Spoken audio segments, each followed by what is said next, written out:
Hey everybody, Makana here. In today's video we're going to be taking a look at the current state of the new console generation coming up this year with the PS5 and the Xbox Series X. Let's get started. When it comes to tech specs, the PlayStation 5 and Xbox Series X are running similar hardware to each other.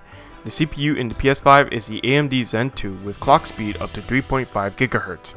The Xbox Series X is running a similar CPU, which is an AMD Zen 2, but its clock speed is slightly faster at 3.8 GHz. The GPU on the PS5 is an AMD Radeon at 10.3 teraflops, whereas the Xbox Series X is a custom AMD GPU at 12 teraflops. Now it should be noted that the PlayStation 5 has some differences in its GPU architecture that might translate into better graphics performance than it first appears, but for right now, the Xbox Series X definitely has the better graphical power.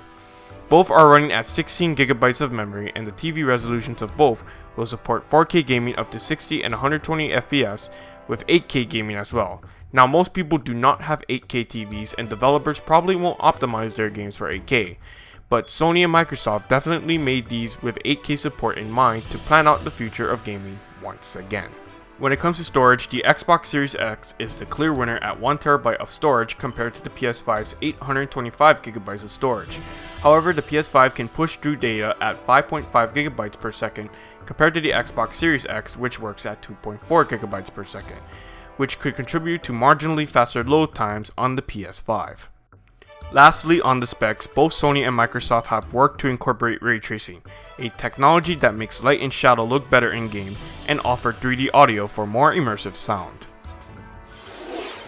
When it comes to release date and price, Microsoft officially confirmed that the Xbox Series X is slated to be released on Tuesday, November 10th, costing $499. Meanwhile, Sony has the PS5 slated for sometime in the holiday of this year, with no price info out there yet. However, this could change as early as this week, as Sony confirmed a PS5 showcase happening on Wednesday at 1 PM Pacific, and we're expecting from them to reveal this info at that point in time. Both Sony and Microsoft are also offering digital editions of their consoles, which means you won't be able to play games or movies off a physical disc if you buy these consoles. The PS5 digital edition is practically the same as the PS5 in terms of look, specs, and storage, with the exception of the disc tray being absent. Meanwhile, the Xbox Series X will be complemented by the Xbox Series S, which is a different outing as it's smaller than the Series X and has a price point of $299, making it the most affordable option for next gen. The CPU is the same as the Series X, but at 3.6 GHz clock speed instead of 3.8 on the Series X. However, the GPU, storage, and resolution is lower compared to the Series X and both PS5 models. The GPU power is at 4 teraflops, storage will be at 512GB, and resolution will be at 1440p at 60 and 120 FPS. While resolution is not as bad, the GPU and storage is significantly lower than the Series X counterpart.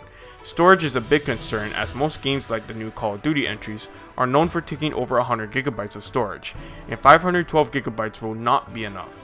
Now both the Series X and S will allow you to expand your storage, but you can only do it through their proprietary Seagate expansion cards, and we currently don't know how much these will cost, while the PS5 will allow you to expand storage through a USB external drive or a Sony certified off-the-shelf SSD, which may or may not be as cheap, but will be lower than Microsoft Seagate's expansion cards. Now, the one point of any video game console is the games you're going to be able to play on it, and for the upcoming console generation, we've been getting a good picture of what we can expect. For the Xbox Series X, we'll be receiving Halo Infinite, which is no longer a launch day title for the system, but we also have titles such as Hellblade 2, Assassin's Creed Valhalla, Vampire the Masquerade Bloodlines 2, Yakuza Like a Dragon, Dirt 5, and The Medium. During the July showcase, we have the reboot of Fable, a new installment in the Forza franchise, and a new medieval fantasy RPG from Obsidian called Avowed. Microsoft is also emphasizing to support cross-gen play for a while after launch, which means that the console will not receive real exclusives that will make you upgrade, but it is a consumer-friendly approach, and they're really pushing the Xbox brand to be a service than a dedicated platform, with the Series X being the highest quality Xbox experience. And with Xbox Game Pass, you'll receive these games at a low monthly rate on day one. Of course, the Series X will be backwards compatible with all existing Xbox platforms, which includes the original Xbox, Xbox 360, and Xbox One.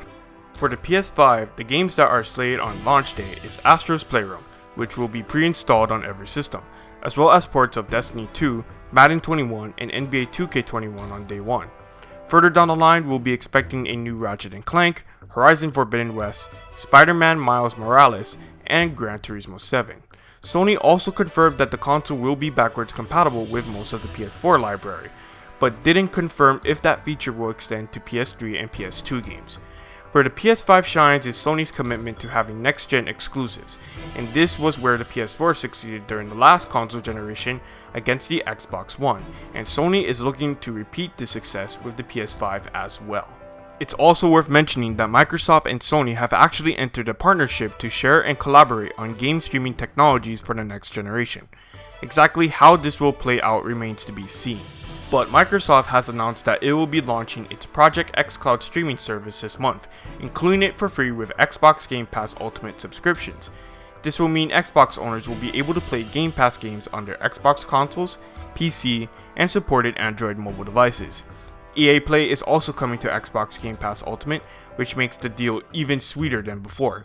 It may seem like PlayStation Now may get left in the dust. And that's all for today's video. Comment down below of whether you're going to get a PS5 or Xbox Series X or Series S. And a huge shout out to my partner Gamerware for helping me out.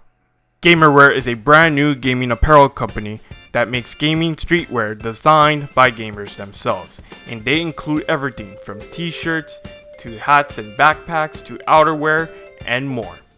Visit Gamerware.com and use the discount code Makana_gaming to get 10% off of your entire purchase off the website. Again, go to Gamerware.com or use the link in the description below. Again, thank you for watching this video, like this video, and subscribe to my channel for more on this and other things in the world of gaming as well, and I'll talk to you in the next video.